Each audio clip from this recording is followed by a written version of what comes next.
So I spent most of today trying to work out why the truck wouldn't start, and we ascertained that B2 had a break in the line because where it comes in to the plug in the bulkhead, B2, we put continuity between 4954 and where it goes into on the ECU, and this is after checking everything else out, but there was no continuity, and so then we checked it in 3 different spots.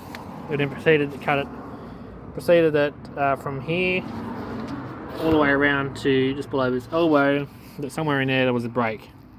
And so we haven't actually turned it on yet. We just reconnected everything, turned the key on. Half the codes that we had have disappeared, and so hopefully we'll kick it in the guts and it will start. So it just means that we'll just tape this to the outside of that and everyone will be happy, other than the bill.